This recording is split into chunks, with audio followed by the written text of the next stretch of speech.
Angkatan 9 dari SDN Bojong Soban, Kabupaten Tasikmalaya. Pada kesempatan kali ini saya akan mengadakan coaching kepada teman sejawat. Saya ditemani oleh teman saya dari SDN Bojong Soban, yaitu Ibu Cucu Apipah, guru kelas 3 di SDN Bojong Soban. Assalamualaikum warahmatullahi wabarakatuh, Ibu Cucu. Waalaikumsalam warahmatullahi wabarakatuh, Ibu. Ya, bagaimana kabarnya hari ini? Alhamdulillah sehat walafiat. Alhamdulillah baik ya. Terima kasih karena berkenan melakukan percakapan observasi dengan saya hari ini. Sebelum nanti saya akan amati jalannya pembelajaran yang akan Ibu lakukan di kelas. Dan sebelum saya melakukan proses supervisi kelas tersebut, saya ingin mengajukan beberapa pertanyaan kepada Ibu. Ini sebagai kegiatan pra-observasi. Persiapan awal nanti Ibu melakukan kegiatan pembelajaran, adakah tujuan apa yang akan Ibu laksanakan dalam pembelajaran tersebut? Ya, berdasarkan rancangan pembelajaran yang saya tuliskan itu ada 2 tujuan pembelajaran yang akan saya capai. Yang pertama yaitu dengan mengamati video di slide PowerPoint, peserta didik secara berkelompok mampu menganalisis isi informasi yang terdapat dalam dongeng secara cermat.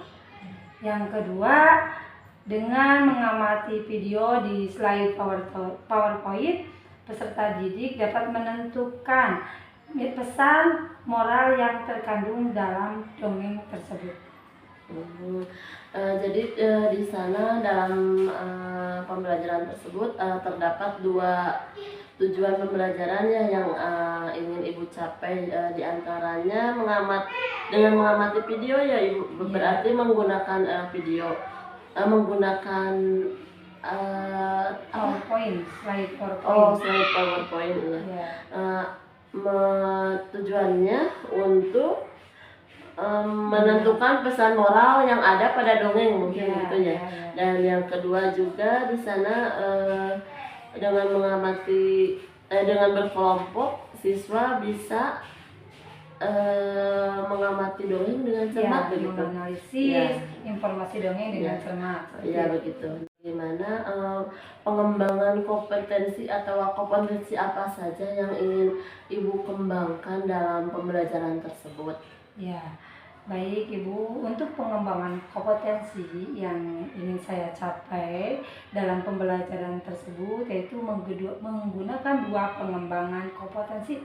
Yang pertama, kompetensi pengetahuan, dan yang kedua itu kompetensi aspek keterampilan. Di mana aspek pengetahuan itu peserta didik mampu menguraikan hasil telah terhadap teks non-fisik untuk mencari informasi dan ide pokok dalam sebuah dongeng tersebut. Yang kedua yaitu aspek keterampilan. Aspek keterampilannya itu yaitu menggambarkan isi moral yang terdapat dalam dongeng tersebut.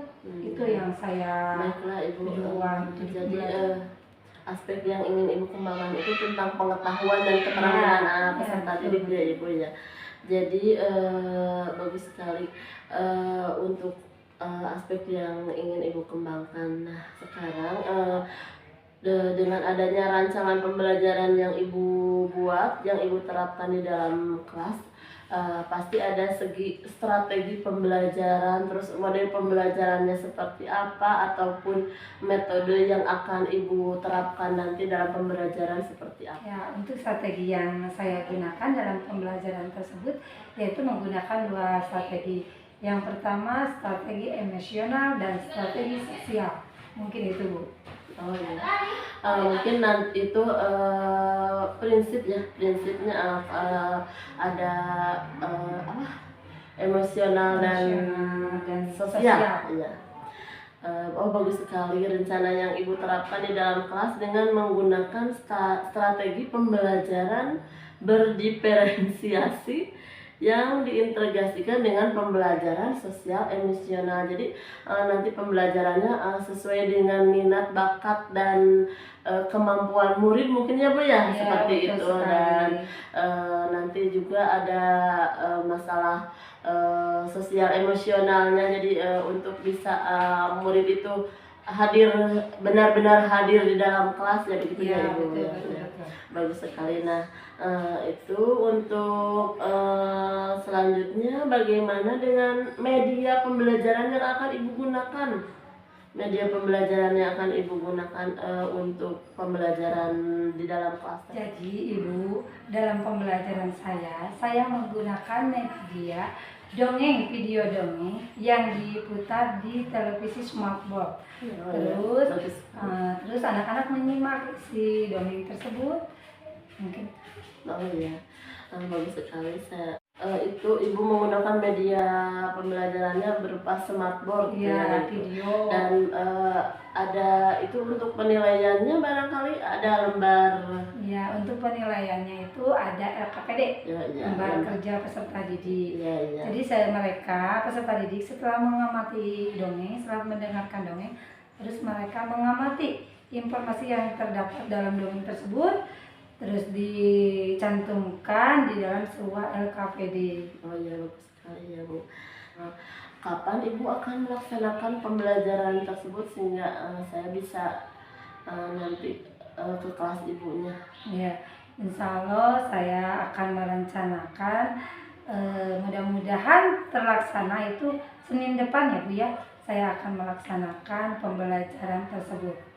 Oh iya, pas pelajaran apa ya? Pembelajaran bahasa Indonesia di jam pertama. Ya, jam pertama. Jadi kira-kira pukul 8 ya Bu? Ya, pukul 8. Ya, baik Bu. Insya Allah saya akan datang ke kelas Ibu pada hari Senin pukul 8. Saya akan melakukan supervisi kelas. Saya akan melihat dan mencatat hal-hal apa saja yang terjadi di dalam kelas. Ya Bu ya. Nanti juga setelah Ibu melakukan kegiatan observasi atau pembelajaran di dalam kelas, kita adakan percakapan yang terakhir ya Ibu ya, yaitu percakapan pasca observasi. Sebelum kita akhiri, apa yang ingin Ibu dapatkan dari hasil percakapan kita hari ini? Saya mungkin mendapatkan gambaran tentang media yang akan saya gunakan nanti.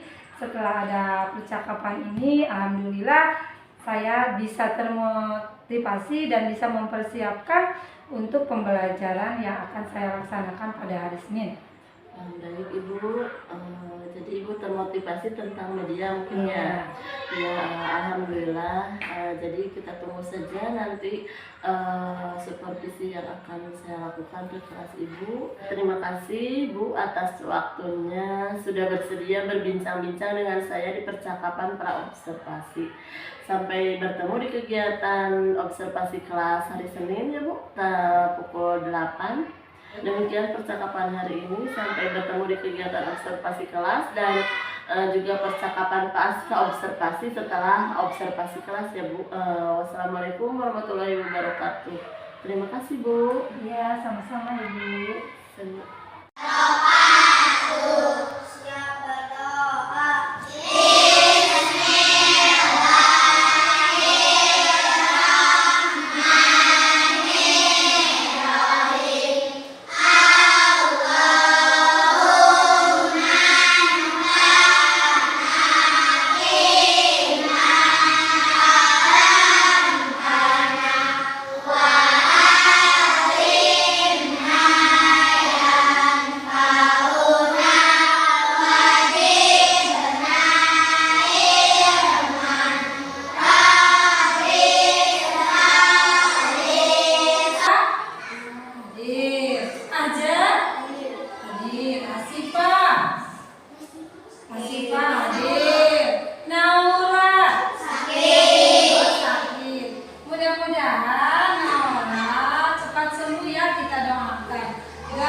tanya Gali. Gali, makanan kucing di rumahmu apa?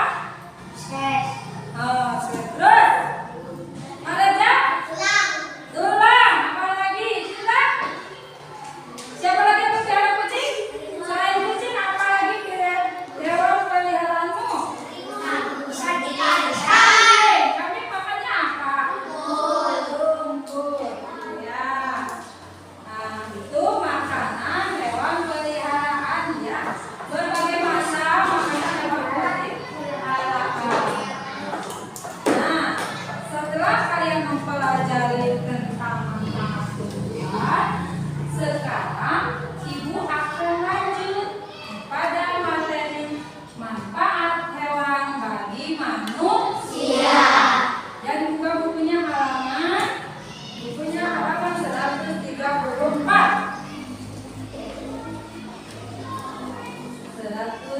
Sebelum itu ibu tanya dulu, apa manfaat hewan bagi manusia? Menghasilkan daging. Hewan apa yang menghasilkan daging? Kambing. Sapi. Ya, selain daging apa lagi? Telur. Telur apa yang diambil hewan apa? Siapa yang berani ke depan? Oke, Nafisa. Silakan isi nomor 1. Siapa? Ada siapa saja?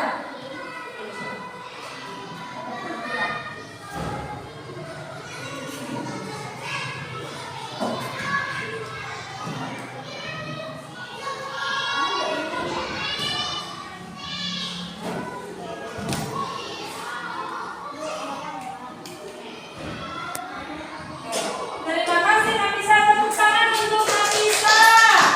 Bagus. Ya anak-anak, sebelum kita pulang, duduk yang rapi. Oke. Ketua kelasnya tolong dipimpin doanya. Sebelum pulang, mari kita berdoa.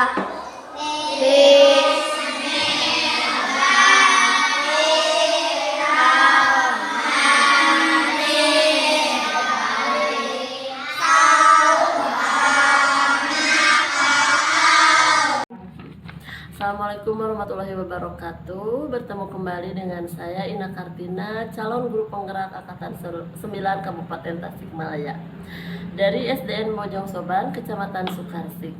Percakapan ini merupakan percakapan pasca observasi supervisi kelas. Kali ini saya ditemani oleh Ibu Cucu Apipah, di mana beliau sudah saya supervisi waktu hari Senin kemarin ya Bu? Ya. Ya. Assalamualaikum warahmatullahi wabarakatuh. Ibu Cucu, bagaimana kabarnya hari ini? Waalaikumsalam warahmatullahi wabarakatuh. Alhamdulillah baik. Ya, baik Bu. Untuk percakapan pasca observasi ini, saya lupa tidak memperkenalkan kita dihadiri oleh Ibu pengajar praktik, yaitu Ibu Ois Pupu ya di sini. Jadi dalam percakapan pasca observasi ini saya akan memberi pertanyaan kepada Ibu terkait proses observasi kelas yang sudah Ibu lakukan kemarin. Dengan tujuannya untuk mengevaluasi sejauh mana proses pembelajaran yang Ibu lakukan. Yang pertama, bagaimana nih perasaan Ibu terkait dengan jalannya kegiatan atau supervisi kelas kemarin? Ya, perasaan saya kemarin merasa gugup ya, mungkin karena belum terbiasa. Awalnya itu saya merasa tegang, tapi alhamdulillah lama kelamaan itu dapat diatasi ketegangan tersebut. Ya, alhamdulillah. Alhamdulillah ya Bu, sudah berjalan dengan baik walaupun suasananya agak tegang. Tapi walaupun tidak ada halangan apapun, apakah Ibu dapat menceritakan kembali pengembangan kompetensi apa saja yang Ibu lakukan di dalam kelas kemarin? Ya, untuk pengembangan kompetensi yang saya lakukan itu ada 2 kompetensi, yaitu satu kompetensi pengetahuan dan yang satu lagi kompetensi keterampilan. Nah, untuk kompetensi pengetahuan di mana peserta didik itu memberikan informasi tentang dongeng yang sudah dipelajari. Dan untuk keterampilannya itu peserta didik mampu menyimpulkan pesan moral yang terdapat dalam dongeng tersebut. Oh iya, baik. Jadi pengembangannya terdiri dari dua ya Bu ya, aspek pengetahuan dan keterampilan begitu ya Bu. Nah, menurut Ibu kembangkan itu aspek pengetahuan dan keterampilan. Nah, setelah menurut Ibu sejauh mana pengembangan kompetensi yang sudah Ibu sampaikan? Pengembangan yang sudah saya lakukan menurut saya itu sudah dilakukan seoptimal mungkin ya Bu, supaya dapat mengembangkan kompetensi pembelajaran yang sudah saya lakukan. Iya, baik. Bagus sekali ya Bu. Kemudian langkah-langkah atau tahapan-tahapan pembelajaran apa yang sudah Ibu lakukan di dalam kelas kemarin? Ya, kalau tahapannya itu tentunya saya membuat perangkat pembelajaran dan pembelajarannya itu berdasarkan RPP yang saya buat. Ya. Ya. Di dalam oh iya. Jadi Ibu membuat dulu RPP ya Bu. Menurut Ibu, apakah pembelajaran yang Ibu lakukan kemarin itu sudah berhasil? Menurut saya alhamdulillah ya Bu, berjalan dengan baik walaupun ada sedikit-sedikit kekurangannya gitu. Mudah-mudahan untuk pertemuan kedepannya bisa diperbaiki lagi. Iya, bagus sekali ya Bu. Nah, menurut Ibu apa sih? Kan tadi mau membicarakan ada kekurangan sedikitnya. Menurut Ibu kekurangan atau kelemahan atau kendala-kendala apa yang Ibu hadapi pada saat pembelajaran tersebut? Mungkin kekurangan atau hambatan yang sering dialami oleh guru-guru juga ya, itu mungkin ketidakaktifan siswa. Jadi siswa itu kurang aktif seperti itu. Kurang aktif dalam pembelajaran begitu ya Bu. Mungkin jadi ada yang aktif itu, jadi tidak semua begitu ya Bu ya kendalanya. Menurut Ibu mengapa hal ini bisa terjadi? Itu mengapa murid kurang aktif? Mungkin dalam pemberian materinya yang tidak menyenangkan atau metodenya juga yang kurang menarik, seperti itu. Jadi kalau menurut Ibu tentang metode dan penyajian materi, jadi apa yang akan Ibu lakukan untuk mengatasi masalah tersebut?